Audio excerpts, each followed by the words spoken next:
Fala aí galera, beleza? Aqui quem fala é o professor Mendes e nós somos a Sala do Saber, a melhor plataforma de ensino online do Brasil. Com muito prazer, com muito orgulho, eu estou aqui ao lado de um timaço de feras para debater um tema muito legal, um tema muito pertinente para você aí que vai fazer a prova do Enem, que vai fazer os vestibulares, e o assunto é pandemia. Não podia ser diferente, né, pessoal? Então eu vou fazer uma breve apresentação aqui dos queridos que estão ao meu lado, brabíssimos professores da Sala de Saber. Professora Letéia.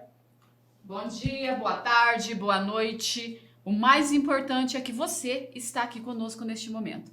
Seja muito bem-vindo. E, Carlos, um grande prazer estarmos aqui juntos neste dia para trabalharmos esse tema tão importante. Obrigada, Nani. Obrigada, Gerry. Maravilha, professor Gerry. Sejam todos bem-vindos. Espero que a conversa flua bem legal. E o maravilhoso, não podia ser diferente, né? Não podia falar de uma maneira diferente. Tá vendo? Professor Você tá Nani. vendo, né, Gerry? Você tá vendo. Mesmo. Olha, que bom tê-lo aqui. Olha, já descontraí só com esse maravilhoso. Tô acostumado, confesso. Mas olha só. Mas é assim mesmo. Não, vai ser um bate-papo fantástico, com informação. Estamos aqui literalmente para corroborar. É assim que fala, fica melhor? Olha, o corroborar, né? Sim, exatamente. Corroborar. Legal, então, ó, eu estou me sentindo aqui, tá, pessoal? Desculpa aí, porque tô até com uma folhinha aqui para organizar a pauta, porque eu vou ser uma espécie de mediador aqui desse rolê, tá? Então, eu vou tentar organizar, direcionar a fala dos professores. Eu acho que vai ser muito bacana. Cada professor vai contribuir um pouquinho na sua área para poder auxiliar você que vai fazer a prova do Enem e os seus vestibulares. Eu acho que uma questão inicial para a gente começar a nossa discussão é tentar avaliar, sem dúvida nenhuma, os impactos globais da pandemia de Covid-19. Ao longo do século XX, historicamente, o mundo conviveu com outras pandemias que exerceram um impacto muito grande, inclusive em números de mortos, né, um impacto maior que a Covid-19. No entanto, a pandemia da Covid-19 ela tem uma questão diferente em relação às outras pandemias, que é a consciência que o mundo tem a respeito da pandemia, que eu acho que é muito bacana. Então, eu acho que esse é o primeiro tópico, né? Tentar abordar com vocês quais são os principais impactos da pandemia, em que medida a pandemia alterou a maneira como nós, indivíduos, nos relacionamos entre si, a maneira como a gente convive, a maneira como a gente se comunica. E é isso aí, vamos começar. Professora Letéia, minha querida maravilhinda, bora lá, vamos ser felizes, né? Pessoal, primeiro, importantíssimo a gente pensar na própria palavra pandemia, né? Pandemia por quê? Porque aspecto do mundo todo. Nani, se não fosse pandemia, porque o povo fica falando assim, é uma pandemia mundial. Falar pandemia mundial corresponde a subir para cima, descer para baixo, menstruar sangue, decapitar a cabeça, ou seja... Nasceu menino homem. Nasceu menino homem, que eu adoro. Menino homem ou menina mulher, né? E a palavra pandemia já traz consigo a significação de aspecto mundial. Isso. Caso contrário, seria uma endemia, seria uma... Epidemia. Uma endemia é uma coisa muito regional. Então, por exemplo, o Brasil tem regiões endêmicas de malária. Então, ela acontece em Rondônia, ela acontece no Mato Grosso. Então, ela é endêmica de uma região, a malária. Então, pandemia mundial, endemia É regional. Epidemia, ela é um continente. Então, a febre amarela, ela já foi uma epidemia da América Latina. Entende? Ela já foi. Depois teve o controle também, né? Porque se controlou, no caso, a população do mosquito Aedes aegypti, né? Então aí foi esse o benefício, que ele é o vetor desta virose, zika, chikungunya, dengue, febre amarela. São todas viroses, mas que tinham um vetor e esse vetor era o mosquito. Então, ao controlar a população do mosquito, eu consigo controlar esta epidemia. Agora, pandemia não tem como controlar tão facilmente, a não ser conscientizar as pessoas, porque começa a passar de pessoa para pessoa. Foi importante você estar falando do século XX e tal, por quê? O advento da aviação. É uma coisa triste falar isso, mas é uma realidade.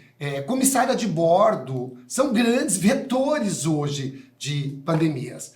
Porque elas estão na China, amanhã está em Londres, depois de amanhã está em Nova York, e é aí que vai se propagando. Então, de repente, surgiu na China. Não sei se foi quando anunciou que surgiu. Também não sei se foi aquela quantidade de pessoas que morreram que foi dito. Mas anunciou lá na China tal. Onde destacou bastante? A região de Milão. Turística, todo mundo vai para a região da Toscana, aí dali já foi para todo lugar. Então hoje a pandemia é difícil controlar. Ô Dani, você falando aí, eu lembrei, me corrija se eu estiver errado, parece que nós tivemos agora, não tão agora, mas muito recente, algo semelhante aconteceu com a paralisia infantil. Não é? Que não existia mais, aí a galera foi para um determinado lugar, houve uma contaminação, quando eles voltaram, como que é? Eu tô doido ou é isso mesmo? Você vê a importância da ciência, de se acreditar na ciência, na vacinação. Nós, no Brasil, tínhamos praticamente, Mendes, GR, erradicado a poliomielite. Mas a Copa do Mundo da África do Sul trouxe de novo para o Brasil o vírus da paralisia. Porque as pessoas foram assistir aos Jogos do Brasil e vieram com o vírus. No adulto, ele não causa nenhuma atrofia do nervo motor das pernas, porque já estão prontos, a pessoa já está crescida, já está graúda.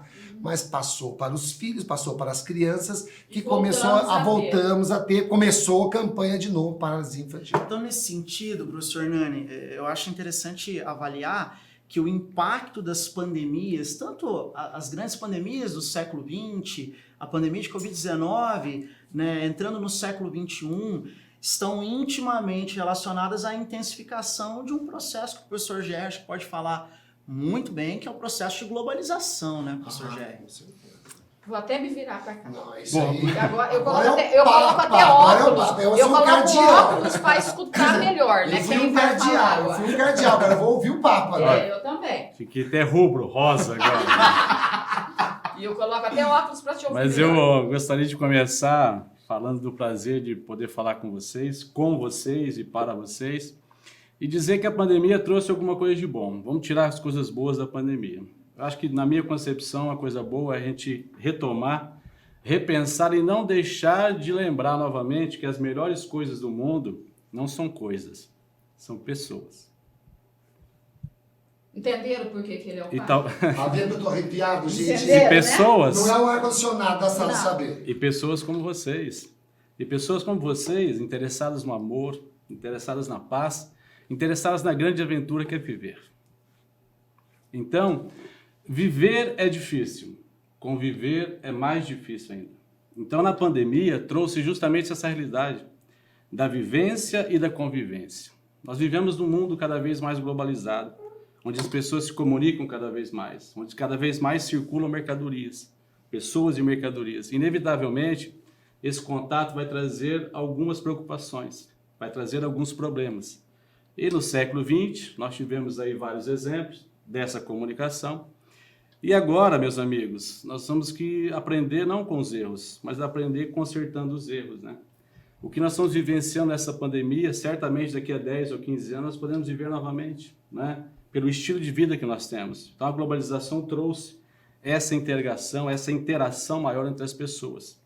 Mas aí o que acontece? Se viver é difícil e conviver passa a ser mais difícil ainda, o que acontece com as nações? Acontece não um processo de globalização, uma integração maior. Acaba acontecendo uma desglobalização. Ou seja, as pessoas voltaram-se para si, não para a comunidade, né? Então ficaram mais individualistas. E nesse princípio de Estado, nós tivemos aí mais exacerbado a questão do nacionalismo, valorizar aquilo que é meu, né? Se nós pegarmos, por exemplo, a questão da vacinação, eu vou vacinar meu povo. Se sobrar vacina é que eu vou vacinar qualquer outro povo, né? Eu me recordo muito bem quando o Trump tomou o poder nos Estados Unidos, ele disse, eu não governo o mundo, eu governo os Estados Unidos. Né? Então, muitos países centrais disseram, eu não sou preocupado com o mundo, sou preocupado com o meu. Primeiro o meu, depois o resto. Então, acho que nós temos que aprender a voltar a viver em comunidade, mas principalmente nessa comunidade é ter o respeito. Respeito pela coletividade. Né? Eu não posso fazer aquilo que eu bem entender agora numa pandemia. Eu preciso respeitar as normas, preciso respeitar as regras. Então, nesse mundo globalizado, onde há mais interação de pessoas, onde há mais interação de mercadorias, é inevitável que a gente vai ter problemas no futuro. Né? Então, de novo, a ciência está aí para nos ajudar e comprovadamente com a vacina nós estamos voltando a uma certa normalidade, graças a ela e graças à ciência, que apressadamente conseguiu uma vacina. Então, eu acho que a globalização ela é includente e ela é excludente ao mesmo tempo. Então, para vocês que vão fazer a prova, pensem naqueles que estão incluídos na globalização e pensem naqueles que estão excluídos da globalização. Não é? Vamos imaginar, por exemplo, os países centrais, que estão inteiramente globalizados, conseguiram lidar com a pandemia de um jeito muito mais fácil. Mas os países periféricos ainda não. Né? Nós temos sérios problemas de saneamento básico, nós temos sério problema de acesso aos tratamentos médicos sanitários, né?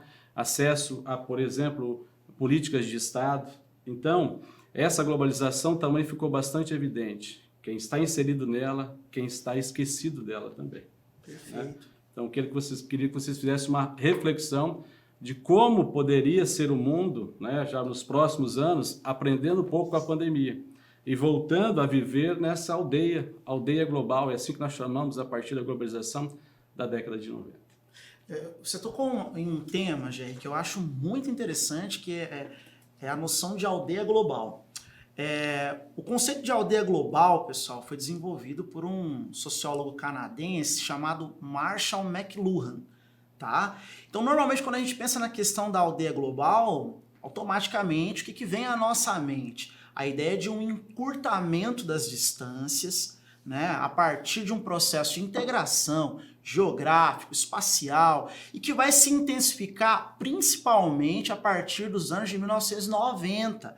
Por quê? Porque ali a gente tem um desenvolvimento de uma série de novas tecnologias que vão permitir um encurtamento ainda maior das distâncias e que vai favorecer a dinâmica de comunicação entre os indivíduos de diversas partes do planeta.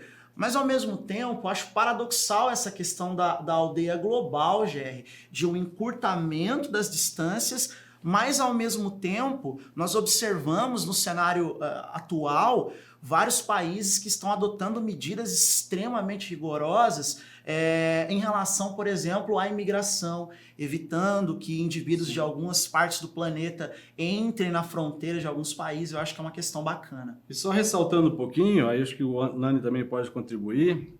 Quando nós falamos em globalização, gente, tem que tomar cuidado, tá? O processo é velho, mas o nome é novo. Nós não podemos usar a expressão globalização para as grandes navegações.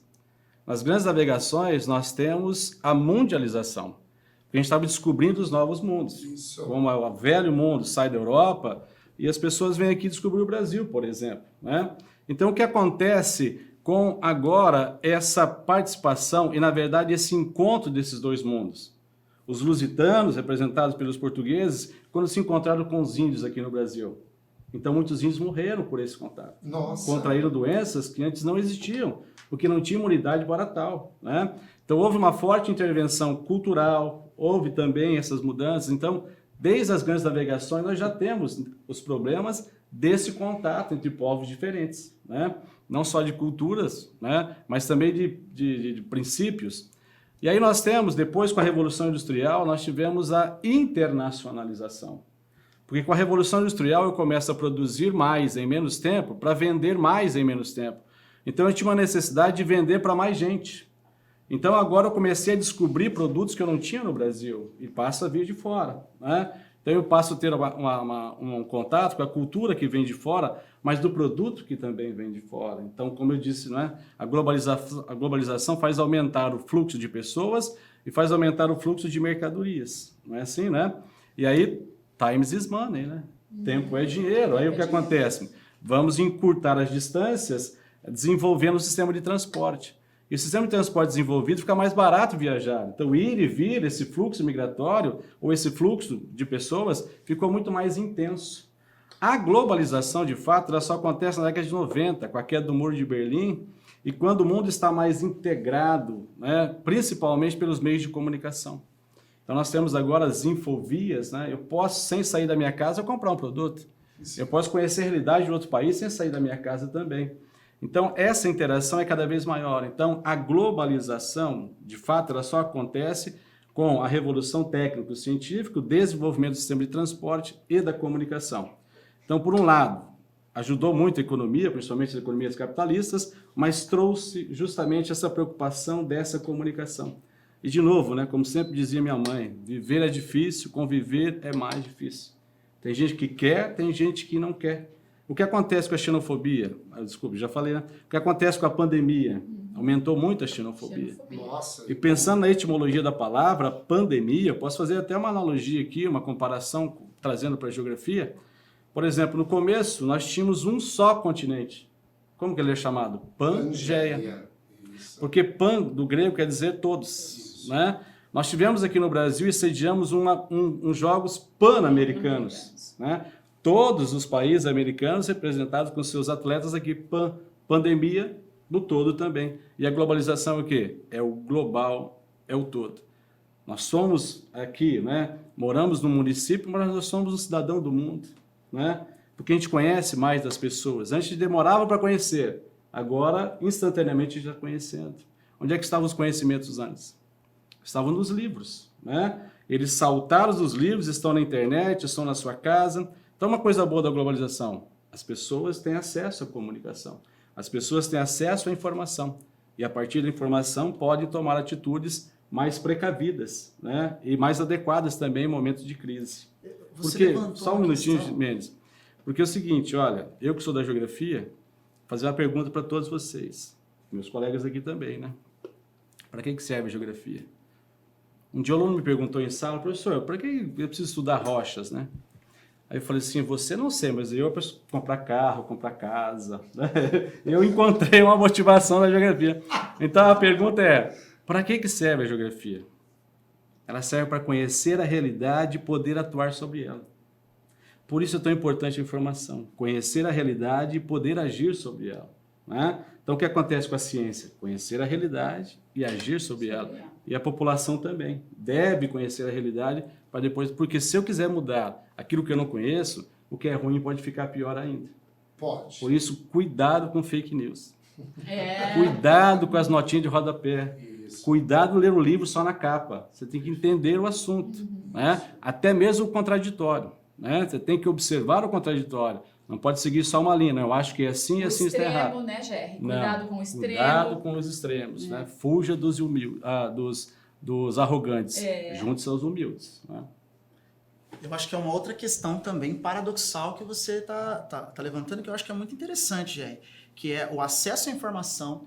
Ele aumentou absurdamente no contexto que a gente está vivendo, e é uma diferença em relação às outras pandemias que aconteceram ao longo da história, essa consciência que o mundo tem acerca do que está acontecendo, que é uma coisa muito interessante por conta da difusão da informação.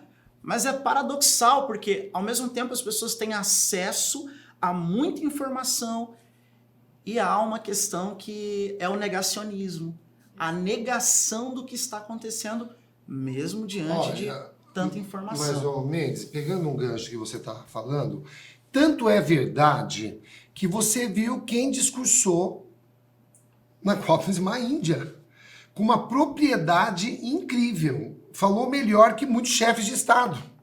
Entendeu? Uma Índia brasileira. Você vê como a informação chegou até na tribo. E a população, pelo medo, né, pela desinformação, porque negar a ciência é literalmente por ignorar o conhecimento. Toda vez que eu desconheço alguma coisa, eu sou contra. Ninguém sabe nem por quê. É contra e ponto final, porque não entende. Quando a pessoa não entende algo, ela tem dificuldade de compreender, nós já até conversamos sobre isso, eu e a Letéia, porque para estudar, você tem que absorver informação, você tem que pôr a bunda na carteira e estudar, ler. Não tem outro jeito. Eu não vou conseguir passar meu conhecimento para você em casa. Eu vou te nortear, sabe? Eu vou te encaminhar como você deve fazer para poder estudar. Mas o estudar é uma aquisição individual, é uma aquisição egoística praticamente. Você tem que sentar, ler, poder destrinchar aquela informação, se aprofundar naquele conhecimento. Então as pessoas, elas absorvem aquilo que lhe interessa. Ou pelo menos naquilo que ela acredita. Quando o professor Gerry disse sobre as navegações, por que queria se vacinar primeiro as tribos indígenas? Tinha gente que dizia assim, mas para que vacinar índio? Está lá no meio da floresta. Porque ele não tem imunidade. Porque ele está isolado. Então, se o vírus chegar a algum integrante, todos vão... acaba com todos. De repente, para alguns é interessante que isso aconteça. Pegando um gancho aqui, o professor Gerry fez um comentário que eu achei muito pertinente e que na hora eu catei, guardei e falei, eu quero retomar um pouquinho. Essa questão de que somos cidadãos do mundo, mas na hora que em 5 minutos anunciou-se uma pandemia, os mercados ficaram entupidos e cada um comprando. Gente, não precisa, gente, não é? A cena Foi chocante. Exato, a cena das famílias empurrando o carrinho de supermercado entupidos de papel higiênico, isso foi avassalador. E não foi só no nosso país, né? Isso que é bastante interessante também. Parece que é algo absurdo, mas as famílias do mundo correram para os supermercados como se fosse acabar de hoje para amanhã. Eu quero perguntar para você que está aqui conosco, nos assistindo, mas quero perguntar para os meus pares também. Isso é uma forma de egoísmo, é autoproteção? Porque, Gerry, por que eu peguei esse gancho seu? Assim como você falou, primeiro, né, o chefe de Estado falou, primeiro eu vou vacinar os meus. Se sobrar, eu levo. Primeiro eu vou comprar tudo que eu puder para minha família. O que acontece com a gente? É pânico, é ignorância, é o quê? Bom, é assim, eu acho que na essência nós somos animais, né? A primeira preocupação do animal, o homem na face da terra, é sobreviver. Então é o instinto da sobrevivência. Eu acho que o aprendizado se dá por experiências. Então a experiência conduz à memória, a memória ao aprendizado. Então o que as guerras nos trouxe de memória e de aprendizado? Porque na guerra nós sentimos fome. A escassez, né? A minha mãe e minha avó, o sinônimo de felicidade que é a mesa farta. Né? Ele sempre disse, poupe para amanhã, não come tudo hoje. Você não sabe do dia da manhã. Porque você não sabe se vai ter uma guerra ou não, se vai ter restrição alimentar. Então essa preocupação foi assim muito presente, né? Meu Deus, a pandemia, as pessoas vão ter que... Não, então eu vou comer, eu vou salvar os meus, né? É um egoísmo? É um egoísmo. Mas nessa hora, é difícil você pensar numa comunidade, difícil você pensar na vizinhança. Embora aconteceu uma coisa importante. Eu não sei se vocês têm essa realidade, mas no meu bairro, uma moça lá, uma vizinha, ela organizou e ela disse, olha, eu vou ao mercado, quem quiser eu faço compra para vocês. Eu faço uma compra coletiva para você não ir ao mercado. No meu prédio, né? nós nos dispusemos a fazer isso pelos mais velhos. Isso é legal, né? Então você vê as pessoas na sacada, tocando, cantando para alguém, né? Fazendo alguma homenagem. Então você vê, nós temos ainda, né, uma salvação para a humanidade nesses exemplos, né, de coletividade. Então eu acho que esse momento do egoísmo é um momento natural do ser humano. Natural do ser humano, eu acho que isso acontece. E vamos ser sinceros, nós também fizemos um pouquinho disso. Né? Acho que dificilmente Pensar alguém em você, não fez. Né? É porque, como disse o Gerry, é a seleção natural. O ser humano, ele é egoísta e ele, por excelência de sobrevivência. Você tem um filho em casa, aí vem um priminho, um amiguinho, fala, filho, dá um pouco do chocolate para ele. Ele vai cortar, mas não vai ser 50%. Ele vai pegar uns 75% para ele, ficar com o braço bem perto dele, e aqueles 25% é o braço mais distante. Isso é natural. Você tem 3, 4 filhos, colocou o bife, o mais ligeiro, cato maior. Mas é uma sobrevivência da espécie. Esse egoísmo fez com que nós chegássemos até aqui. Só que nós não precisamos mais ser tão egoístas, porque nós nos tornamos agora, além de lutadores pela sobrevivência, nós agora somos mais esclarecidos, né? Tem um outro aspecto, né? Que... Nós somos acumuladores, né? Somos acumuladores. Tem um outro aspecto que eu acho interessante. Por que nós vivemos em comunidade? É uma pergunta que eu lanço para vocês também, seguindo o exemplo da minha colega Letéia, lanço para vocês. Por que nós, seres humanos, Homo sapiens, vive em comunidade? Porque nós não somos autossuficientes. Você não consegue produzir tudo aquilo que você necessita para poder sobreviver. Você precisa estabelecer contato com outras pessoas. Nós estamos, de certa maneira, inclinados à sociabilidade. Mas é pela fraqueza física. O ser humano sempre inteligente, mas mais fraco que os outros mamíferos. Sobrevivência. E se nós não nos uníssemos, nós a perderíamos para um cachorro do mato. Então a inteligência fez nós nos organizarmos para poder dominarmos. Porque como é que eu vou lutar com um elefante? O elefante sozinho me derruba. Agora eu, você, o Jerry, a gente pode ter um plano para cercar aquele elefante. Então a inteligência fez com que o ser humano usasse a capacidade um do outro para poder formar a comunidade. Mas aí, usando Darwin, né? Não é o mais forte que prospera, Não. é o mais É adaptado, o né? mais adaptável. Então, o ser humano foi exatamente. se adaptando a essas realidades. Olha, nós passamos por 90 mil anos sem ser percebidos na face da Terra. Nós estamos aqui há mais ou menos 100 mil anos. Nós só começamos a deixar nossas marcas no período neolítico, há 10, 12 mil anos atrás, quando nós inventamos a agricultura. A agricultura, nesse momento, era chamada de agricultura de regadio. Regadio por quê? Porque o homem, com a sua inteligência, percebeu que era melhor plantar do que sair colhendo, caçando, né? Porque o homem sempre foi nômade, que escasseava a caça e a pesca, tinha que mudar de lugar, né? Tanto que uma coisa que mudou a vida do homem na face da terra foi dominar o fogo. Se você reparar bem, o fogo tem uma simbologia grande na nossa vida ainda, né? Um jantar à luz de vela, uma cerimônia, a tocha olímpica. Olha o significado da tocha olímpica. Por que alguém tem que correr com aquela bendita tocha, né? Por quê? Defensor do fogo. Porque quando o homem migrava de um lugar para o outro, alguém tinha que levar aquele foguinho, mas não podia apagar aquele cara, né? Então tinha que dominar. E aí nós tínhamos uma boca desse tamanho. Com o fogo, você começou a preparar o alimento e não precisava ter uma boca tão grande, porque agora o alimento fica mais tenro, mais fácil de mastigar, de digerir. Então o homem foi se adaptando a essas características do planeta. Ou seja, nós somos o mais forte. Né? Nós não somos o mais rápido, né? Mas nós temos uma coisa que os animais não têm. A minha cachorra, ela sempre me espera na hora do almoço. Eu sempre imaginei que ela me amava demais, né? Porque ela chega, brinca. Hoje ela ama assim, Mas Jerry. ela associou. Ama não, O Jerry chega na hora do almoço, eu vou comer também, entendeu? Então ela fica contente, porque ela vai se alimentar. Não, eu tô brincando, ela gosta de mim, a Nina, né? Mas é assim, ela não fica, hoje eu vou receber o Jerry de forma diferente. Não, ela faz sempre do mesmo jeito.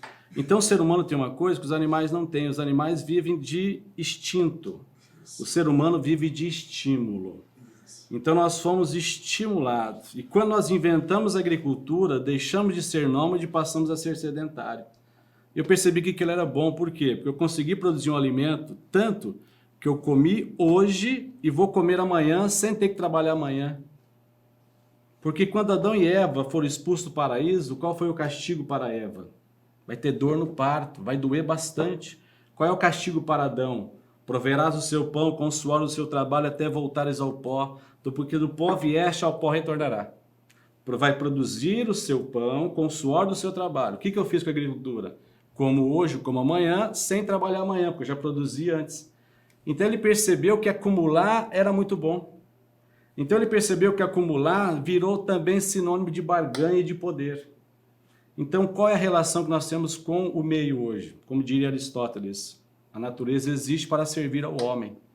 E o homem foi se servindo da natureza. E nós estamos pagando um preço muito grande pelo acúmulo e pela servidão que a natureza sobre a nossa perspectiva. E pelo mau uso. E pelo mau uso. Se nós pensarmos hoje, por que dessa pandemia? Eu não sei, Nani, você pode me corrigir aí. Em Wuhan, lá na China, né, que é a província de Hubei, província como se fosse um estado, né? Sim. E Wuhan está justamente numa parte estratégica, é uma cidade industrial, é uma cidade de referência educacional, comercial, então tem muito fluxo de pessoas ali. Mas qual é a relação cultural do chinês com a natureza? Mexeu as perninhas, estão comendo, né? Mas por que você percebe falar da China, espetinho de barata, espetinho de escorpião, de aranha? Esse povo come tudo. Porque nós temos uma revolução cultural de Mao Tse Tung que produziu uma fome imensa. Então, para não morrer de fome, eu comia absolutamente tudo. Ou seja, Tudo que tinha perninha mexida. essa interação do homem com o meio, ela foi muito desastrosa. Aí você passa a comer morcego, por exemplo, você passa a comer macaco, a doença dele passa a ser minha, eu passo a ser agora transmissor de novas doenças. Então eu queria que vocês pensassem um pouquinho também, quando eu falar em pandemia, qual a relação que o homem estabelece com o meio e qual é o resultado dessa relação, na minha concepção, bastante desequilibrada. Professor Gerry, desculpa te atrapalhar, o papo tá muito bom, tô adorando ouvir você falar, principalmente essa relação entre homem e meio natural, a maneira como a gente, né, molda o meio natural de acordo com as nossas necessidades. Vou encerrar o bloco agora, tá? Logo mais, 20 segundinhos, tá, pessoal? A gente retoma de onde a gente parou. Até daqui a pouco. Peraí, não pula esse vídeo não. Se você quer ser aprovado no vestibular em 2022, você precisa aproveitar a nossa prova Black. E clicando aqui no link agora, você ainda garante 1 mês de acesso grátis. Então, ó, te vejo no site, hein? Fui! Oi, eu sei que o Enem tá chegando, mas acalma o coração porque eu tenho um convite pra você. A nossa revisão gabaritou tá aí pra refrescar sua cabeça dos principais conteúdos do Enem. Então, ó, corre pro link da descrição pra ativar as notificações e não esquecer da nossa live. Te vejo lá. Tchau! Fui! Olá, senhores, tudo bem? O professor Mendes aqui de volta ao lado desse timaço aqui de feras brabíssimos aqui da Sala do Saber. E se você está chegando nesse exato momento para acompanhar aqui a nossa fala, estamos batendo um papo sobre pandemia para você que vai fazer o Enem, para você que vai fazer prova de vestibular.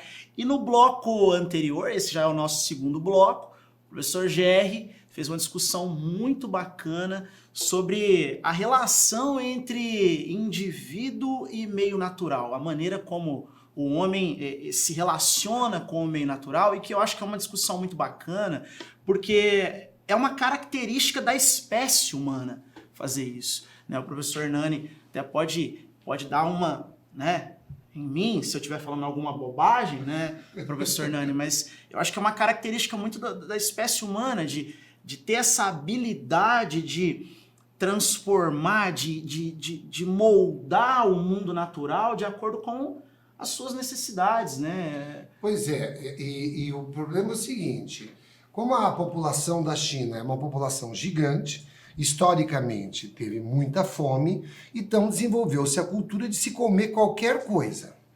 Você vê que o macarrão, por que o macarrão foi inventado na China? Porque é farinha e água, você entendeu? Aí joga um shoyu, aí o italiano jogou tomate e orégano e nós para carne moída, o boi ralado. Você está entendendo que virou a bolonhese? Mas é porque é uma questão de necessidade. Só que o que acontece é que quando mais se avança no meio ambiente, quanto mais se destrói o meio ambiente, quanto mais se extingue espécies, quebra-se ciclos de cadeias alimentares, mas nós estamos fazendo com que certos vírus, que eram tróficos de algumas espécies, passam a ser da espécie humana. Então o que acontece? Aquele vírus, ele era um vírus do dromedário. Aquele vírus era um vírus do morcego. Aquele vírus era um vírus do escorpião. Agora ele passa a ser nosso. Porque muitas vezes eu como aquele animal, se eu como o mal passado, eu como a estrutura viral intacta. E ele encontra a minha célula. Por exemplo, o vírus da gripe C, o coronavírus, que é uma variedade, o MERS vírus, que ataca bovinos, ele tem a mesma proteína de membrana que reconhece uma proteína de membrana dos nossos alvéolos. Então, se eu ficar respirando perto daquela galinha, eu posso pegar o vírus da galinha, porque a gripe é aviária. Mas tem que ter um cuidado muito grande para falar sobre isso, porque a população ela fica desequilibrada no momento de pandemia. Quando falou da gripe suína, o Egito, dá-lhe matar tudo quanto é porco. E aí foi descoberto que ela surgiu no suíno, mas estava passando de pessoa para pessoa. Então exterminaram os porcos sem necessidade. E o pior, deixou de alimentar uma população faminta. Então, destruir o meio ambiente pode resultar no aumento de muitas pandemias. E o pior, a pandemia pode não ser mais cada século, ela pode ser cada década. Isso é verdade. E é engraçado, né, Nani? Porque eu fui educado, alfabetizado assim. Na minha cartilha estava assim, para separar a sílaba. A macaca é má. Como se a macaca fosse má. O leão estava onde? Na jaula, né? Com alguém segurando um chicote para dominar.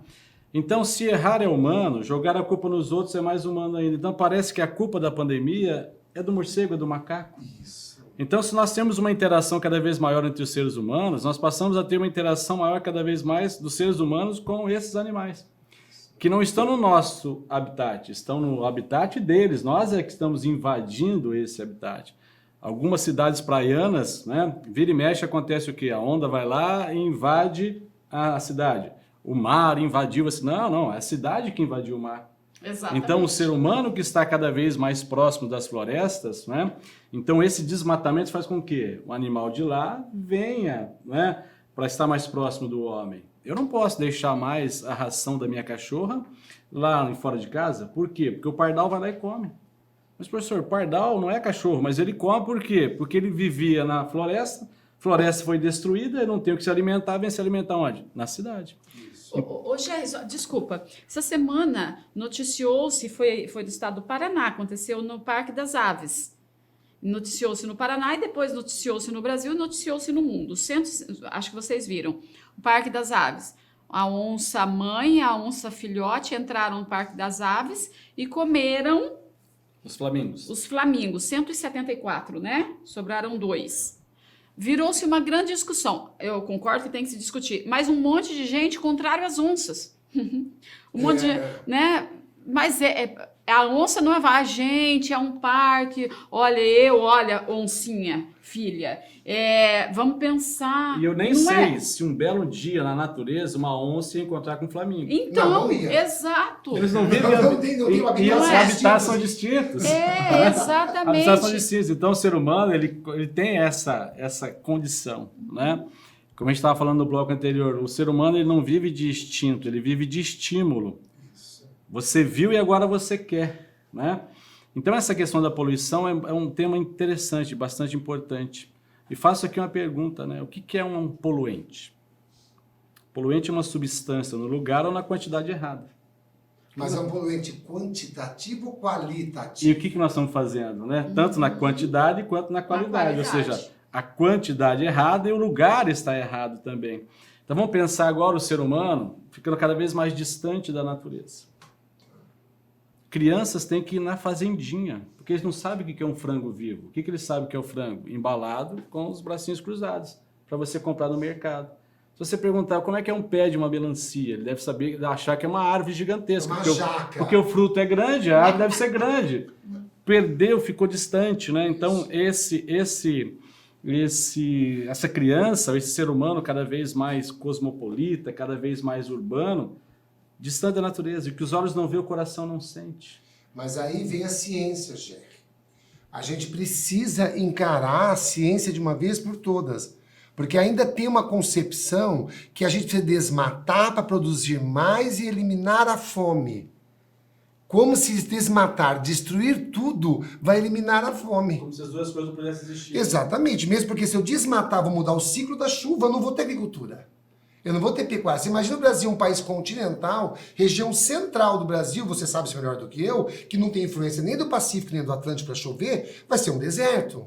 Que aí vem o conceito importante, discutido também na COP26, que é o desenvolvimento sustentável. Exato. É o homem se desenvolver, mas com sustentabilidade. Nós falamos isso em Aletheia, numa aula, numa ocasião, sobre nós precisamos da madeira.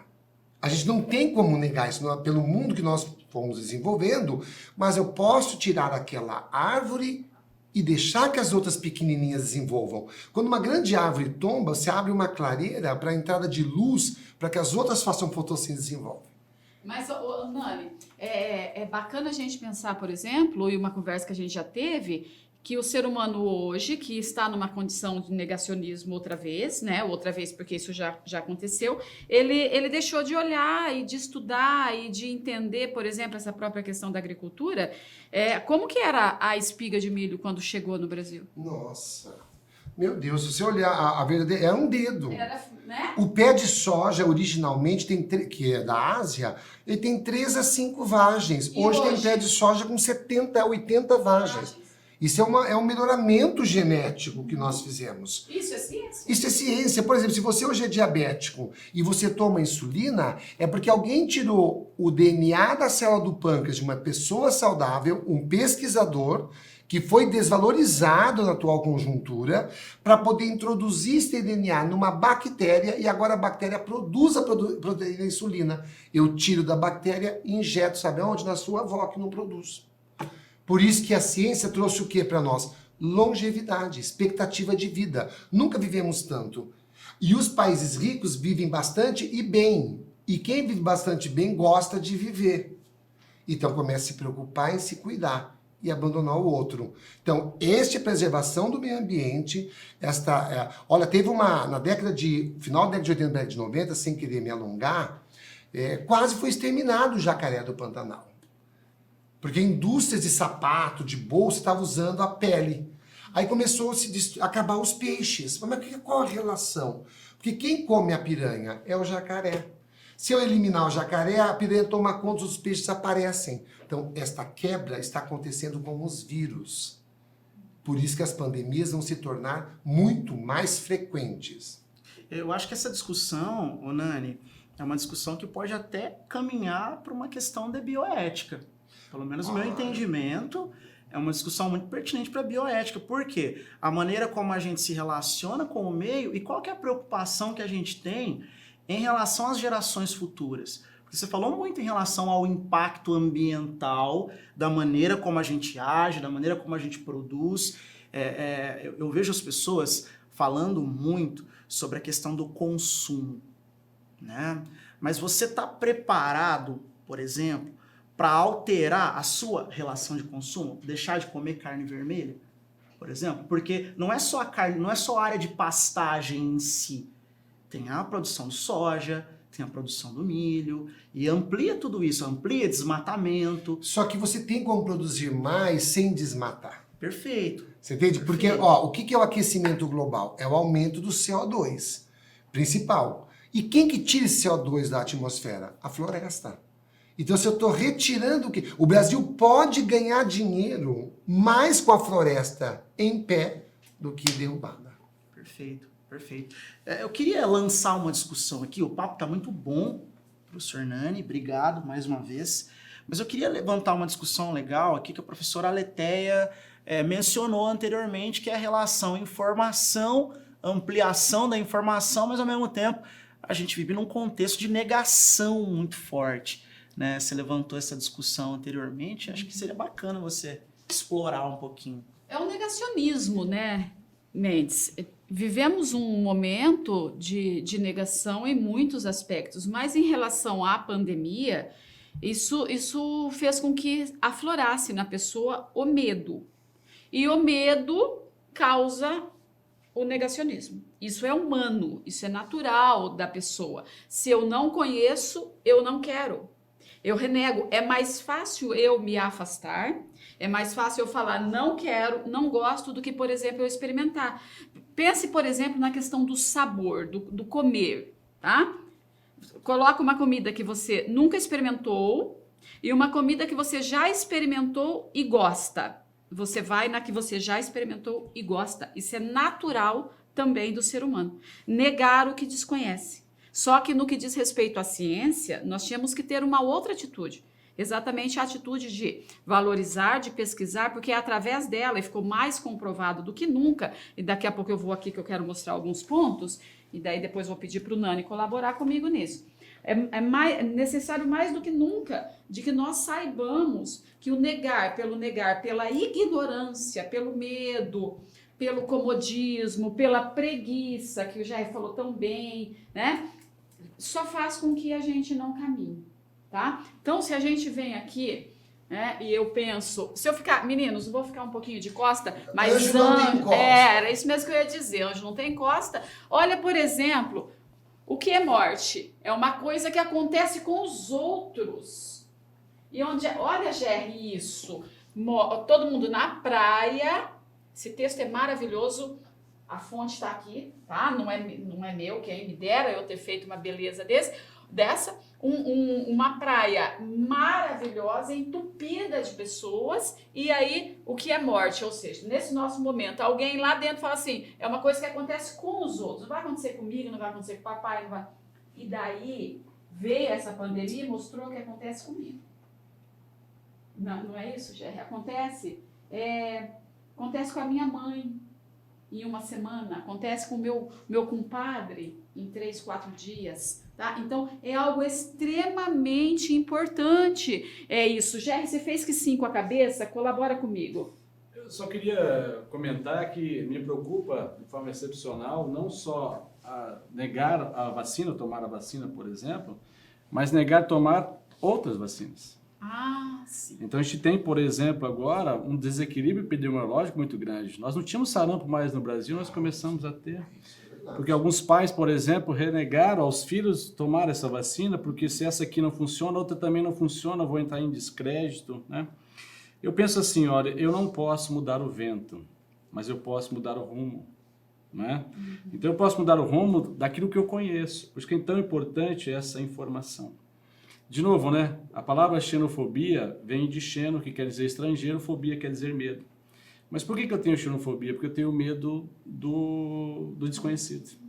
Por que as pessoas têm medo do escuro? Porque o escuro pressupõe que você não está vendo, então não está enxergando o que vai acontecer no momento seguinte. Então você se retrai, acaba se retraindo. Mas, de novo, você não pode pensar individualmente, tem que pensar coletivamente. Mas se você me permite, LT, eu queria usar a sua charge aí para fazer um comentário, né? Só mostrar a charge ali. Consegue colocar pra gente? Isso. Ali a charge, né? Então, observe só na paisagem, o fundo da paisagem. Ó. Você não está vendo mais o natural, você está vendo o urbano, né? São os prédios. Né? E olha a praia lotada, né? A gente pode fazer uma referência, que podia ser, por exemplo, Copacabana, né? Agora Camboriú com areia ampliada, não é assim, guarda né? de areia, né? E olha esse montão de gente aí. Então, nós estamos falando de cada vez mais as pessoas morando num único e mesmo lugar, que é o espaço urbano. Então, nós temos uma preocupação, que é um negócio chamado de densidade demográfica. Então, vocês que vão fazer o Enem, eu acho importante retomar os conceitos demográficos. Nós temos hoje no Brasil a maior parte da população vivendo em metrópoles. Vamos pegar o exemplo de uma favela em São Paulo. Não é a maior, mas é um exemplo bem clássico, que é a favela de... não é Heliópolis, é Paraisópolis. Sabe qual é a densidade demográfica de Paraisópolis? Densidade quer dizer o número de habitantes por quilômetro quadrado. 40 mil pessoas por quilômetro quadrado. É a maior densidade demográfica do Brasil. Então, como é que a gente pode pensar, por exemplo, em distanciamento social num lugar que as pessoas, 40 mil pessoas por quilômetro quadrado. Num lugar em que se vive amontoado. Se vive numa submoradia, se vive amontoado. Então, você vê, ele passa álcool, não tem água. são situações degradantes, né? A submoradia, a falta de acesso à informação, à comunicação, à medicação, tudo isso aí, então, é complicado. Então, quando a gente fala do negacionismo, a gente tem que ver também o contexto social que se insere essa população. Talvez não é só negar por negar, mas é negar por não conhecer. Não é? Por quê? Porque ouviu falar, eu acho que é assim, as meias palavras. Então, se nós pensarmos no Brasil, grande parte da população, mais de, eu não sei precisar agora quantos milhões, mas são muitos milhões vivendo nessas situações, né? Nas grandes capitais. Então, eu também não posso condenar essa população, mas eu posso condenar os agentes que poderiam, por exemplo, levar a essa condição melhor. Se a gente pegar o IDH, o que é o IDH? Índice de Desenvolvimento Humano. Mas o que é o Índice de Desenvolvimento Humano? É a capacidade e a oportunidade do ser humano ter uma vida boa, ter uma vida melhor. Então, na pandemia, nós precisamos oportunizar as pessoas a terem uma informação de qualidade, para depois conhecer a realidade e poder agir sobre ela. Então, existe negacionismo? Com certeza, mas é preciso fazer um contexto também social, onde que se insere aquela sociedade para, de fato, negar as possibilidades dessas vacinas. E o porquê que se nega também, Por que se nega? Eu queria aproveitar o gancho da abordagem sobre negacionismo e lembrar de uma fala do professor Hernani. No comecinho lá do primeiro bloco, o Nani lançou uma questão que eu fiquei na minha cabeça, falei, eu vou pegar em algum momento e vou retomar essa fala. Pensando no debate público, que é o debate presente no universo das redes sociais, das mídias sociais. O que é mais relevante para moldar o discurso público? A ciência, os fatos objetivos, o discurso acadêmico, ou simplesmente aquela opinião que corrobora com aquilo que eu acredito?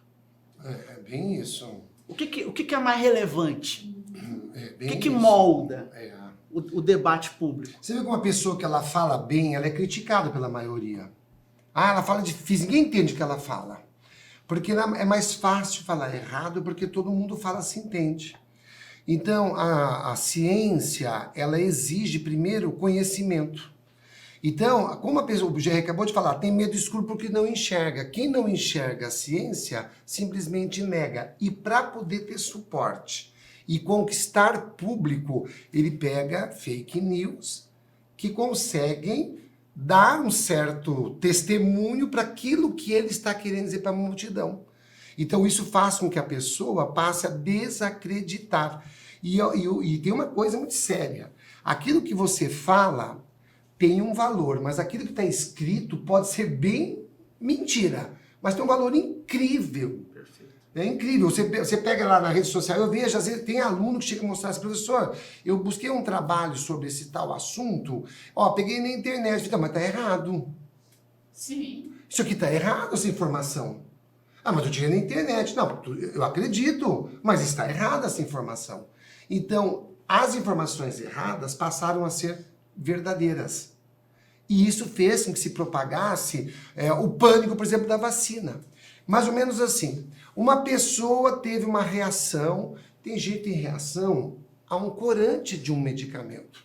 Tem reação a um açúcar do leite, a lactose.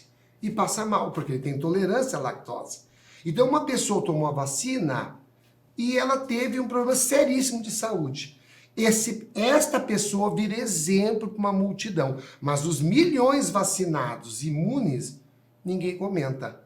Porque não dá ibope. Sabe aquele monte de aluno bom, ninguém comenta. Aquele aluno que dá problema, os professores sempre estão comentando as professores daquele mesmo aluno. Você entende? Ele vira ibope, aquele aluno. É mais ou menos assim.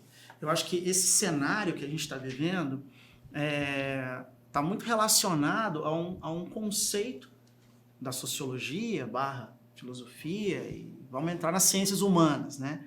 De modo mais abrangente, que se chama pós-verdade. No ano de 2016, a palavra pós-verdade, ou expressão pós-verdade, foi considerada a expressão ou palavra do ano. É verdade. Nos buscadores, nos sites, né, de pesquisa, a expressão mais pesquisada foi pós-verdade. E o que é esse contexto? O que é a pós-verdade? As pessoas confundem pós-verdade com fake news. Fake news é a notícia falsa. A pós-verdade é o ambiente, é o cenário, é o contexto histórico em que o discurso público ele é muito mais moldado pela opinião e pelas fake news do que pela ciência e pelos fatos objetivos. Então, quer dizer, as pessoas não estão preocupadas com um discurso acadêmico, científico, que tem uma veracidade. Elas estão preocupadas muito mais em reforçar a sua opinião. Mas olha só, Jerry, pega esse gancho do Mendes aqui. Por que no passado as pessoas tinham bem menos escolaridade que hoje? Bem menos informação do que hoje, coisa de 30, 40 anos atrás, quando eu estava nascendo. Então, olha só, tá bom, vai, um pouco. Otimismo. Eu já tinha nascido um pouquinho, 2 anos. Mas, você que é o papa do conhecimento, muito mais velho, deu aula para as princesas, Isabel e Leopoldina, então eu te pergunto, é amigo do Pedro II, todo mundo sabe que você foi. Olha só, a pergunta é, as pessoas tomavam vacina, mesmo sem saber. Hoje elas continuam não sabendo sobre a vacina, mas agora elas não tomam. Nani, é assim, eu penso o seguinte, temos que fazer um contexto também. Não estou aqui defendendo nenhuma bandeira, nem pró, nem contra, não é isso que eu quero dizer. Mas, por exemplo, como que eu tomei minhas vacinas enquanto mais jovem e estudante? Não tinha posto de saúde. A vacina ia até mim na escola. Era o dia da vacina. fechavam-se todas as portas, inventavam que ia ter um teatrinho, opa, vai ter teatro. Não, saía de trás alguém com a vacina na mão. E uma molecada em fila indiana, não escapava um. Hoje, você tem a liberdade, você vai até a vacina não vai até você. Então existia uma obrigatoriedade e quase uma imposição para que você tome. Agora, com o Brasil, no princípio de democracia ou redemocracia, não sei como é que eu vou usar esse termo, não estou questionando a democracia, não é isso, né? Mas estou questionando justamente que nesse ambiente de muita conversa, tem conversa certa, tem conversa errada. Eu posso convencer você pelo errado. E nós vivemos, sem sombra de dúvida, uma sociedade do menor esforço. Tem que ir lá tomar vacina, né? Mas eu tenho que ficar uma quarentena se eu pegar, e como é que eu vou fazer? Então virou mais ou menos assim como a escolha de Sofia, né? Na escolha de Sofia você tem lá o inquisitor, o que ia matar, que é o nazista, e disse para Sofia, você vai ter que escolher um dos filhos. Qual deles vai morrer? Porque se você não escolher nenhum, eu vou matar os dois. Então, que escolha cruel. Então, nós começamos a escolher, ou eu vou manter a minha economia, ou eu vou fazer um lockdown. Então, parece que ficou meio essa escolha. Então, o que eu tive que escolher? Escolher a minha sobrevivência. Então, no país, nós temos a desigualdade tamanha, e nós vivemos uma sociedade pós-industrial, onde não se vende mais produtos só, se vende ideias, se vende serviços. E o serviço foi interrompido. Como sobreviver? Não. Então eu não posso ir lá tomar vacina, ou eu não posso ficar numa quarentena porque eu tenho que vender alguma coisa. E alguém levantou a bandeira. Não, é verdade, não pode ficar em casa não, a economia não pode parar. Então muitos países não pararam a economia, né? Então a pandemia avançou bastante. Então é uma questão muito contraditória, né? Então você deu liberdade à população dessa escolha. Infelizmente, parte delas escolheu o caminho que não era o correto, né? Não era o correto. Outra parte, sim, né? Fez as suas prevenções, até hoje ainda faz. Na minha casa, por exemplo, eu não deixei ainda, né, de cuidar de todos os produtos que vêm de fora, meu sapato que fica na porta de casa, minha roupa que é lavada diariamente, meu banho que eu tenho uma frequência maior agora. Então, meus cuidados vão permanecer. Por quê? Porque, como se disse bem, né, Nani? As pandemias vão acontecer em décadas, não mais em séculos, né? Então, essa liberdade trouxe uma certa confusão também, não é? Essa liberdade dessa escolha. Não, eu escolhi não me vacinar. Eu escolhi não usar máscara. Mas espera aí, você não vive sozinho, né? Você vive numa comunidade, você não pode fazer uma escolha isolada, não é verdade? Eu vejo de uma forma diferente. Eu vejo que essa liberdade, na verdade, é um autoritarismo mascarado ou disfarçado de discurso liberal.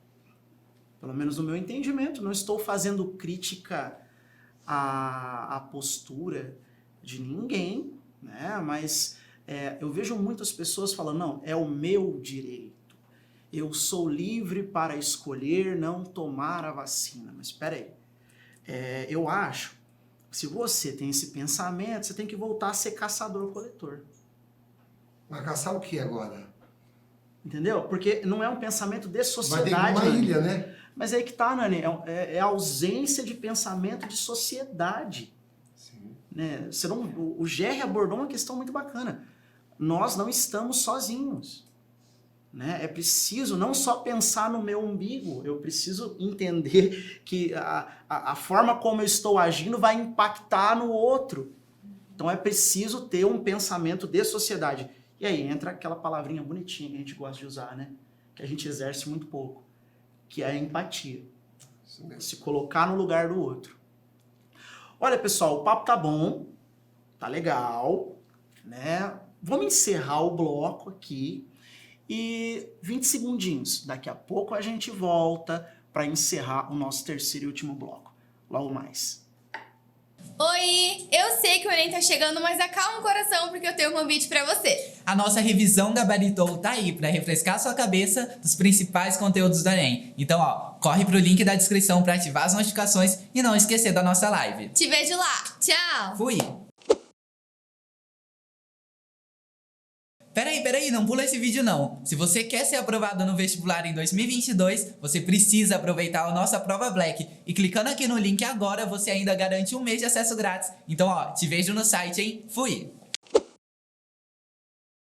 Fala aí, galera, beleza? Aqui quem fala é o professor Mendes, fechando o nosso último bloco. Nós somos a Sala do Saber, a melhor plataforma de ensino online do Brasil, e o bate-papo sobre pandemia. Chegamos num momento muito importante, porque agora a gente vai falar um pouquinho de algumas terminologias, uma linguagem um pouquinho mais técnica, que eu acho que vai ser muito interessante para você aí, que vai fazer a prova do Enem, que vai fazer os vestibulares. Então existe uma confusão muito grande em relação a quais nomes utilizar em relação à doença, ao vírus, né, professora Letéia? Exatamente, sabe, o Mendes, eu fico pensando assim, nossa molecada de repente fazendo lá uma prova de redação, Enem e todos os vestibulares, e aí ele escreve o quê? Eu vou pedir pro Nani falar um pouco sobre isso pra gente, tá? Jogo você na fogueira. Corona é o nome da doença, mas o que é o SARS, SARS-CoV? O que ele escreve? Como que ele explica isso ali? Você poderia falar um pouquinho com mais propriedade sobre isso? Primeiro eu quero mostrar o vírus, então. Vem pra cá.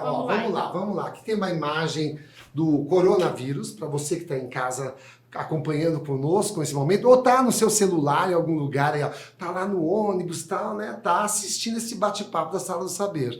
Muito bem, está olhando aqui, ó. Aqui está o coronavírus. Chamamos de corona porque ele tem essa corona do latim, não é isso, Jerry? Olha lá.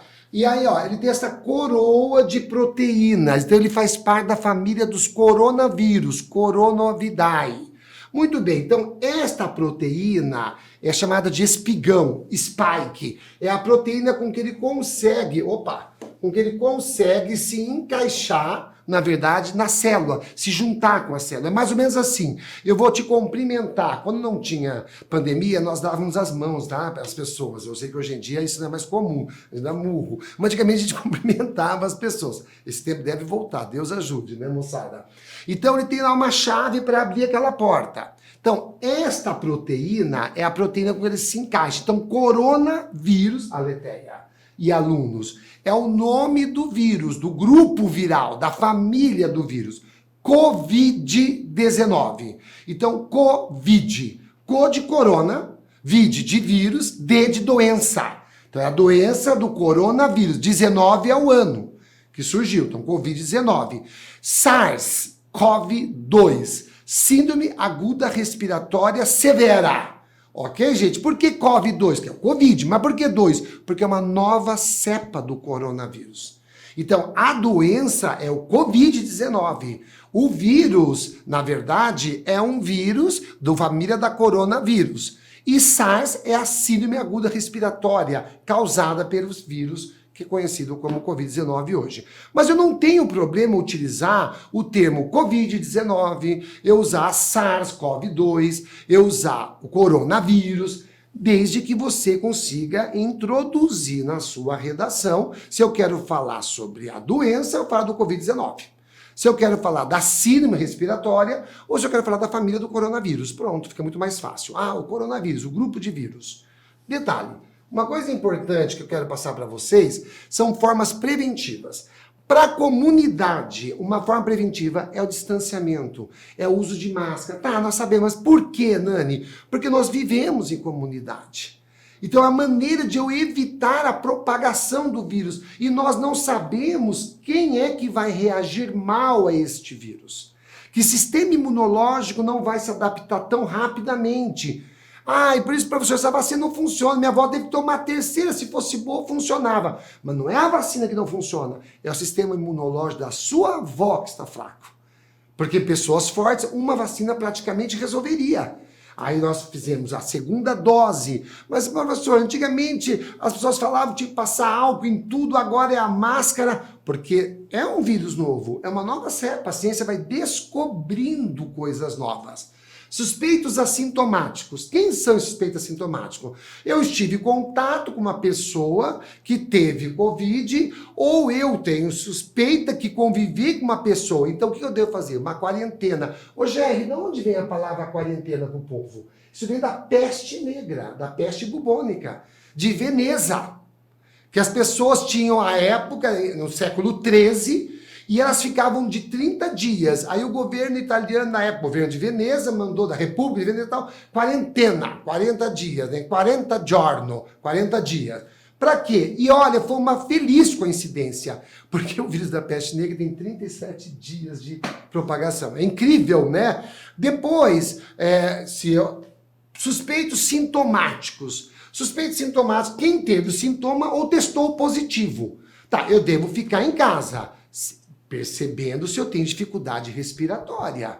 Porque eu devo procurar uma ajuda médica. Aí eu vou ser internado numa UTI ou vou ter uma internação comum. Depende da tua taxa de saturação de oxigênio no sangue, tua dificuldade para respirar. Porque o Covid, ele é um vírus, o coronavírus, que ele tem uma facilidade de se reproduzir muito grande.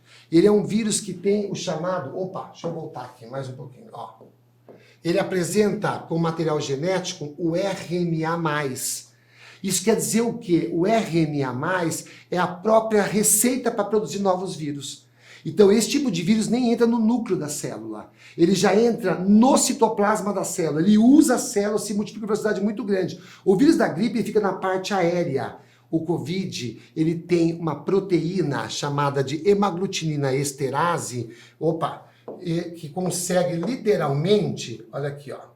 Ele consegue literalmente se encaixar com um açúcar, com um carboidrato da membrana de qualquer célula chamada de ácido hiálico. E você tem ela no intestino, você tem ela nos rins, você tem ela nos pulmões, então ele se propaga. Inclusive, ele entra em qualquer célula nervosa. Este é um grande problema. Por isso que perde olfato, por isso que perde paladar, por isso que pode perder capacidade de memória, porque ele é um vírus que literalmente entra em qualquer célula. Ele pode ser um estrago. Tem pessoas que chegaram a ter morte cerebral, porque ele destruiu todas as células nervosas do cérebro dessa pessoa. E ela não reconheceu mais ninguém, perdeu as funções vitais, porque perdeu o comando. E quem que vai fazer isso? Mas Nani, eu sou uma pessoa saudável. Eu sei que você é uma pessoa saudável, mas você não sabe como o teu sistema imunológico vai reagir, porque este vírus, o teu corpo, a nossa espécie, não conhecia. Ô Nani, a gente tem ouvido muito falar assim, que como é tudo muito novo em relação a esse vírus, o que fica depois que o vírus vai embora do organismo, né? As consequências, como é que tem um nome técnico isso, As né? sequelas. As sequelas, né? E assim, tem dia que eu escuto falar que a pessoa começou até a desenvolver a apneia. Essa semana eu ouvi dizer, pessoas com hemorroidas, pessoas que não conseguiram mais voltar a ter o olfato 6 Não, meses eu te depois. falar que E aí? existe a sequela permanente. Tem pessoas que estão há 1 ano com Covid. Como assim? Ela está há 1 ano com sintomas de Covid. Falta de ar, sem olfato, é os chamados contaminados permanentes. Tem pessoas que vão ter esse vírus no organismo e não vão eliminar. E qualquer imunidade que cair, esse vírus vai manifestar e pode causar um estrago. Porque nós não sabemos ainda como é que ele vai se comportar. Mas isso não seria quase que um comportamento autoimune? Se ele fosse uma doença autoimune, fosse um lúpus. É como se fosse. Exatamente. Ô Dani, existe o termo Covid longa? Porque Covid, outro dia eu li então algo está sobre se isso. usando esse termo para dizer as pessoas que permanecem com os sintomas mais de 6 meses. Então é o Covid longo. O ideal é não pegar, por isso que a prevenção é o melhor de tudo. Mas tem pessoas que pegou o vírus, eliminou, passou para os outros, mas não teve nada. É um super sistema imunológico. Ô Nani, eu tive a Covid e eu fiz a quarentena, tudo certinho, não vim pra 40 sala. Jorge, como fala. Eu fiz muito bem feito, mas como que eu descobri? Eu acordei, fui tomar meu banho, não senti o cheiro do shampoo. Falei, que estranho isso. Aí fui fazer meu café, 6 e pouco da manhã, não senti o cheiro do café. A hora que eu não senti o segundo cheiro, eu falei, eu peguei Covid. Fui, 8 horas da manhã, fazer meu exame. De tardezinha saiu o resultado, Covid, me isolei. Não senti absolutamente nada. Nada. Então, se não fosse pelo olfato, eu Você não poderia teria... estar passando para os outros. Eu não teria sequer percebido. Tanto é que na época eu avisei o pessoal aqui da cela, todo mundo falava, Alexandre falava, Andréia, todo mundo. Como que você está? Gente, estou maravilhosa. Eu estou em casa, assistindo televisão, lendo, Plena. eu não tive nada. E já tem outro termo chamado sindomia também, né? Sindomia, Isso exatamente. mesmo. Porque daí são as doenças associadas ao Covid, né? Então você tem aí a depressão, por exemplo, do distanciamento social, você tem problemas neurológicos, de locomoção, então é um problema sério, né? Nossa, Saúde há pública. pessoas Né? que perderam as forças na musculatura dos membros inferiores. Então não é só a Covid, mas é, como disse bem a Letéia, é o pós-Covid, né? Então como é que fica, por exemplo, a saúde pública para resolver esses problemas agora? Ô, né? Jair, mas do nosso aluno que está nos assistindo, nós estávamos conversando isso no intervalo. Você disse que já percebeu uma diferença de comportamento do jovem. É o pós-pandemia na educação, que é uma situação seríssima, né? É porque você perde esse trato social, né? Você perde esse convívio, você tem que se reeducar agora para conviver, né? Ou seja, estabelecer regras de convívio. Como a gente falou até um dia aí, eu mesmo estava falando sobre a política, né? Então você ir à escola é um ato político, né? Você resolveu ir à escola e vai cumprir as regras que tem ali a escola. Então a Covid também trouxe essas preocupações sociais. Por isso que eu falo que a Covid ela trouxe transformações econômicas, políticas, culturais, urbanas, sociais. Olha quanta coisa acontece num momento de crise como essa, né? Então, acho que eu não sei como é que a gente vai sair dessa crise, vai sair melhor ou se vai sair pior, né? Eu tenho algumas convicções, né? Algumas pessoas, infelizmente, não têm a mesma convicção. Não estou dizendo que eu tenho a verdade e alguém tem a mentira, não é isso, né? Mas eu quero dizer que eu saí um pouco melhor do que eu entrei nessa Covid. Pelo menos em termos... Você pensa assim? Você acha que você saiu melhor? Sim, como eu disse no início da minha fala. Gente, vamos ser sinceros. O que nós sonhamos quando nós queríamos uma vacina breve e logo? E não só a vacina, mas tomar a vacina. Voltar ao convívio, né? Voltar ao convívio. Eu fiquei 1 ano sem ver minha mãe tem 90 anos. É abraçar, é beijar, é conviver, né? Então a preocupação é conviver. E por que eu me preocupava tanto em sair de casa e ter que sair para trabalhar, porque eu não posso viver numa bolha, né? É como eu voltaria para casa, né? Receberia meus entes queridos. Minha esposa, por exemplo, estava em casa. E eu vou me contaminar, eu vou levar o vírus para ela, entende? Eu não pensei mais em mim, agora tem que pensar na coletividade. Não só naqueles que nos cercam, mas também nas pessoas que trabalham comigo, as pessoas que estão no meu convívio. Exato. Por isso a minha preocupação individual. Se nós pensarmos hoje, o que a sociedade almeja de um estudante? Ela almeja uma autonomia maior. Ela almeja um autocuidado maior também. Então não é só você pensar em você, mas é pensar nos outros e na coletividade. Então ele tem que trabalhar em equipe, tem que ter o autocuidado e tem que ter, como você comentou, a empatia. Se colocar na perspectiva do outro também. Então eu acho interessante essa discussão. E esses termos que o Nani estava falando muito bem, eu fiquei aqui olhando para o Nani e falei, meu Deus do céu, que eloquência, né? Que conhecimento. E fiquei com inveja também da habilidade que ele mexeu com aquela tela ali, cara, né? Porque eu não teria essa habilidade em hipótese alguma, né? Porque eu não sou nativo da tecnologia, eu sou imigrante dela, né? Então, Aula das princesas, né? fiquei com inveja. Mas eu preciso falar sobre as vacinas. Fale lá. Porque, olha só, presta atenção um pouquinho aqui, isso é muito importante. Por que tem a vacina chamada fase 1, fase 2, né? O que é isso, né? Vamos lá. O que são tipos de vacina? Tá? Não estou falando em período de testagem de vacina, que nós também temos período 1, período 2, período 3. O que é isso? Aí eu testo lá em 100 pessoas e vou observar quantas dessas 100 pessoas realmente produziram anticorpos. Depois tem a fase 2, que é o grupo maior, eu pego idosos, pego crianças, pego gestantes, para observar quantas dessas pessoas, agora vamos colocar 1000 pessoas, é a fase 2, para ver o percentual de pessoas que realmente desenvolveram esse imunológico, porque nós temos que entender que sistema imunológico não nasce pronto. Nós temos um tipo de glóbulo branco chamado de linfócito NK, que é um linfócito serial killer, que mata a célula cancerosa, inclusive, que não precisa ninguém estimular. É uma célula nossa que nasceu para poder matar qualquer agente invasor. Agora, o sistema imunológico ele vai sendo produzido. Vocês devem ter ouvido falar, deixa a criança comer terra, deixa a criança brincar com as outras crianças. E hoje o mundo moderno está tirando isso e a imunidade cada vez mais fraca. Porque, na verdade, o sistema imunológico vai sendo produzido. Assim como criança tem amidalite, depois de adulto quase você não tem mais. Porque tuas amígdalas já conheceram tantas bactérias que elas já desenvolveram produção de novos glóbulos brancos reconhecedores, as chamadas células de memória. Então, vacina fase 1. Vacina fase 1 é a vacina mais antiga que existe na tecnologia. Só para você ter uma ideia, eu quis colocar aqui, ó, Sinovac Biotech, ó, China 1999. Essa empresa chinesa, que é uma empresa privada, ela usa a tecnologia mais comum de produção de vacina. É usar o próprio vírus, inativado ou atenuado. Cuidado, atenuado o vírus pode causar um sintominha leve, porque ele foi atenuado. Inativado é quando o vírus não causa nada. Eu vou chamar de vírus morto, porque vírus não é um ser vivo. Ok? Mas ele está inativado, ele só vai estimular o teu sistema imunológico. Vai estimular para quê?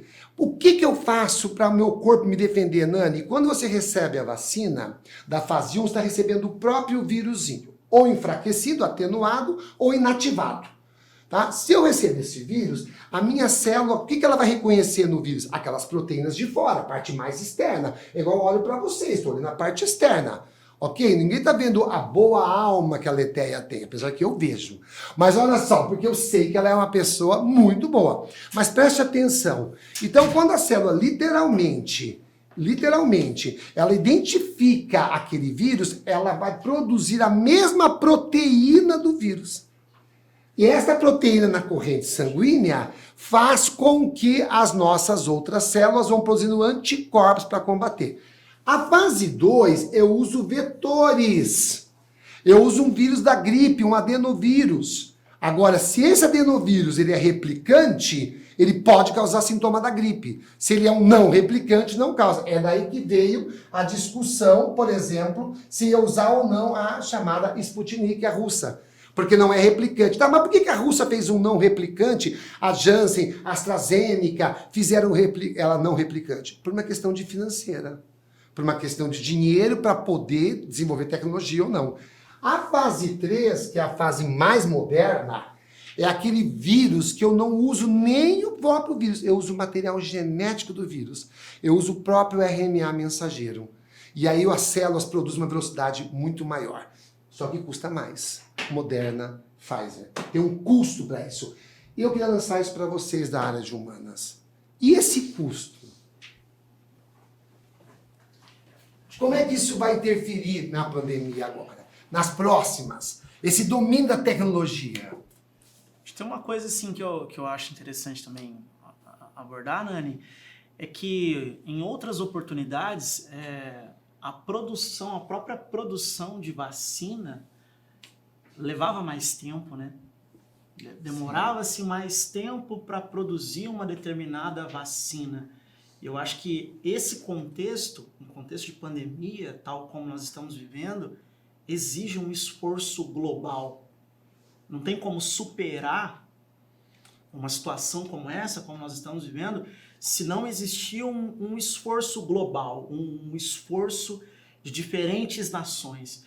E, de repente, o professor Jerry poderia ter falado, de repente até esse esforço levou a uma produção mais rápida. Ô, Jerry, faz a derrubada de patente. Vai. Vamos imaginar o seguinte, olha. Para resolver o problema de saneamento básico de parte da África subsaariana, vocês têm ideia qual é o dinheiro, o montante? Não. Seria mais ou menos o que o italiano consome de sorvete num ano. O que o italiano consome de sorvete no ano daria para resolver o problema de saneamento básico de parte da África subsaariana. Mas nem confesso. é pouco. Aí o que acontece? O italiano consome tanto assim que eu não sei, meu Deus do Então. céu. Não falta, só quero dizer o seguinte, não falta dinheiro. O que falta é vontade para resolver o problema. Se nós pensarmos na pandemia, a disseminação dela é hierárquica. Ela começou nos grandes centros, começou no aeroporto. Do aeroporto ela veio para o asfalto. Então ela começa primeiro onde? Ela começa a atingir as pessoas que frequentam o aeroporto, que conseguem pagar a passagem no avião. E vão exatamente para onde? Para áreas de desenvolvimento, trabalhar ou turismo e voltam para seus lugares de origem. A grande massa da população não consegue ir daqui à esquina, porque não tem dinheiro para tal.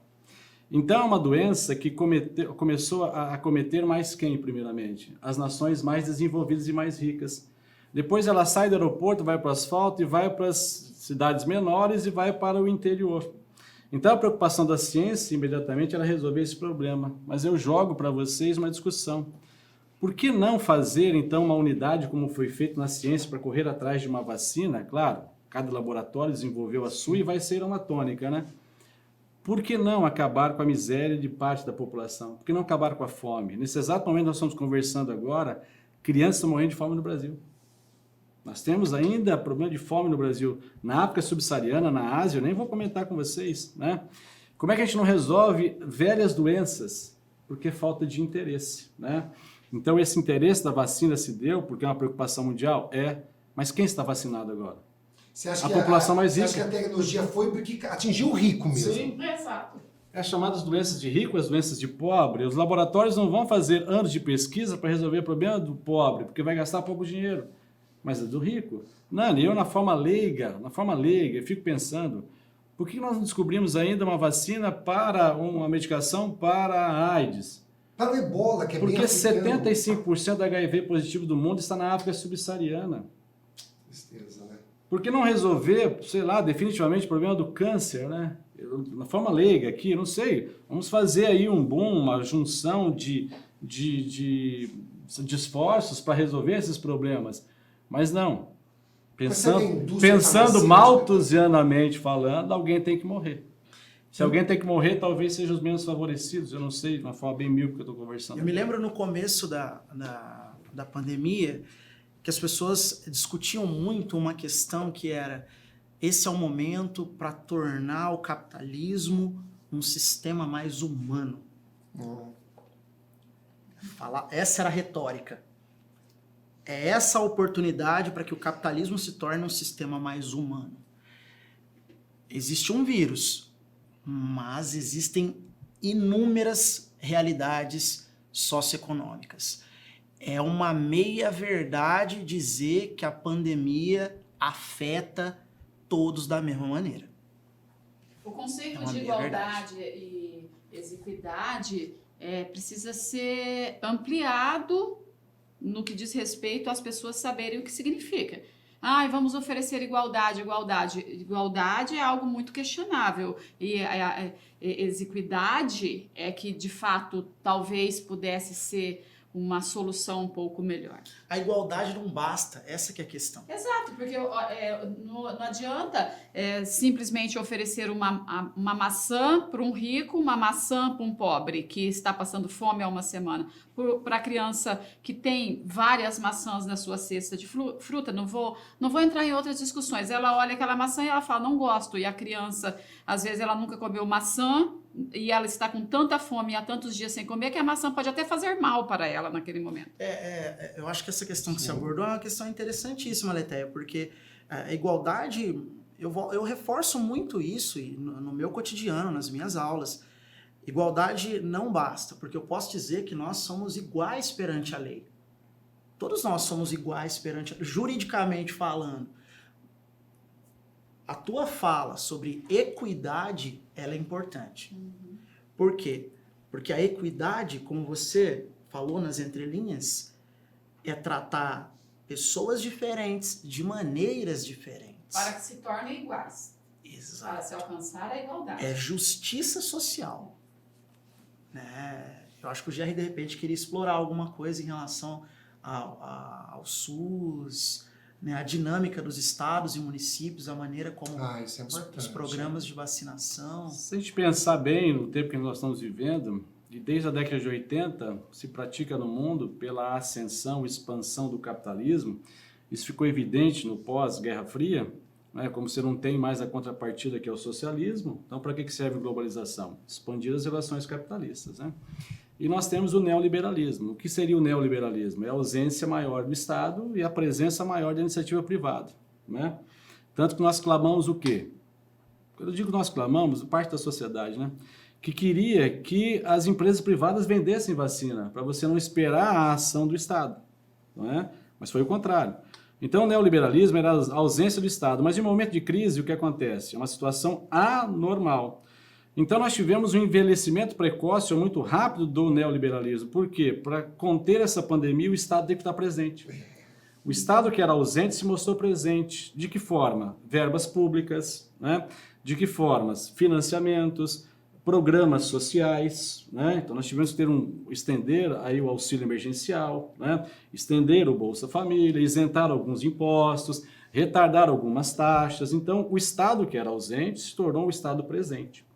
Mas o que acontece no Brasil? E isso é atemporal. Não estou me referindo a um ou outro governo, mas é atemporal. Nós tivemos ao longo do tempo um desmonte do SUS, que é um sistema de saúde fantástico, que deve ser copiado pelo resto do mundo. Tem países centrais que não têm o SUS que nós temos ou um sistema que nós temos. E o que me preocupou de forma excepcional foi o desmonte também das universidades no campo da pesquisa. Porque se é a ciência que nos traz hoje a possibilidade de estar aqui conversando, né, de forma mais tranquila, pelo final ou quase final dessa pandemia, foi a ciência que trouxe essa possibilidade.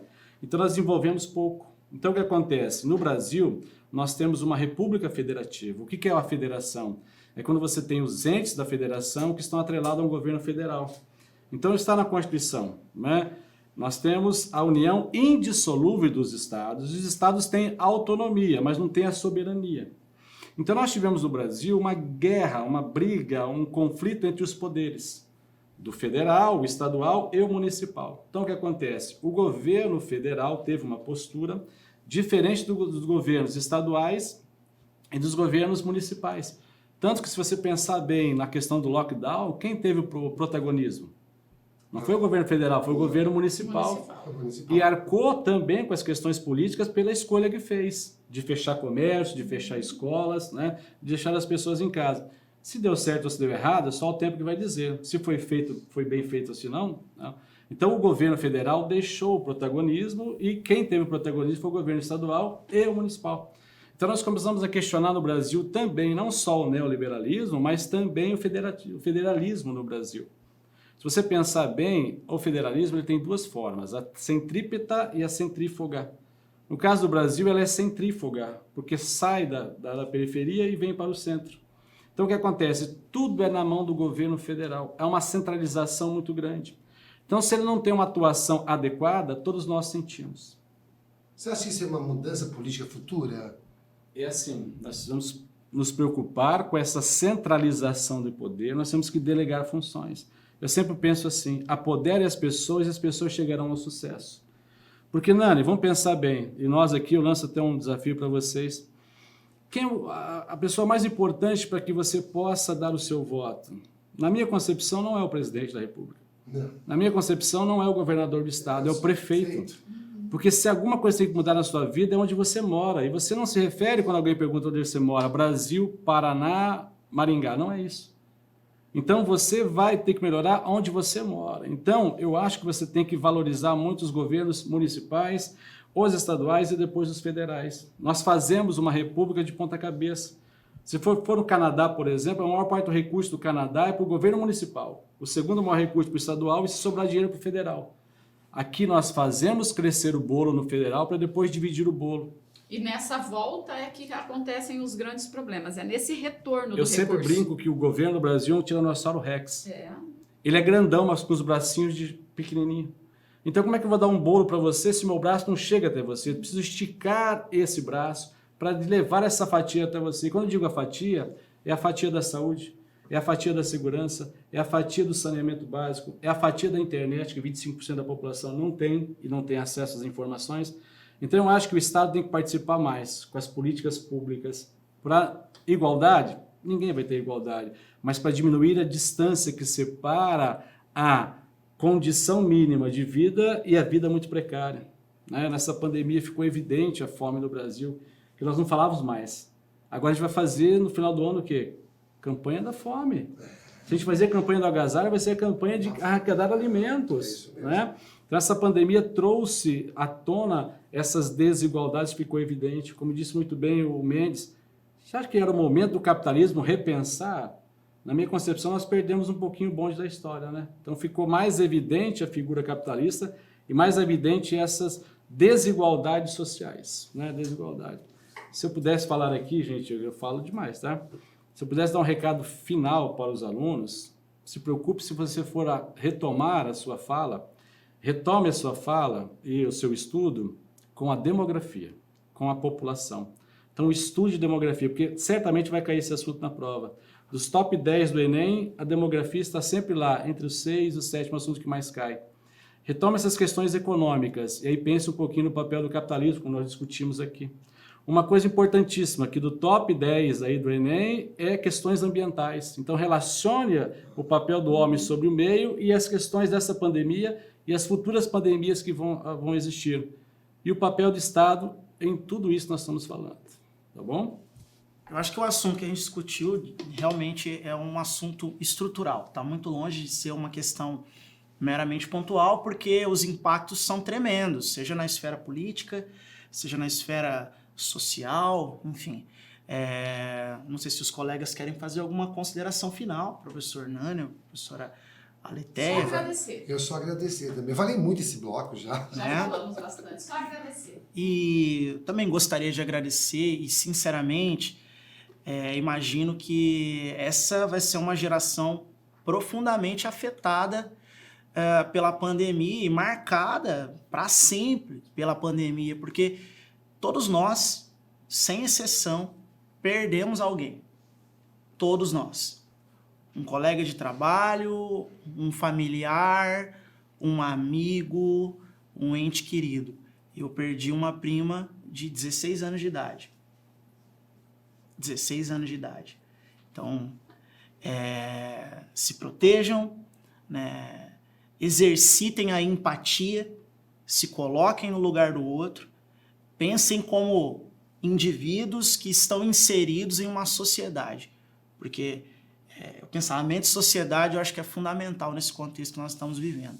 Eu agradeço em nome de toda a equipe da Sala do Saber, um muito obrigado, muitíssimo obrigado a todos vocês que nos acompanharam até o final. Tamo junto e até a próxima.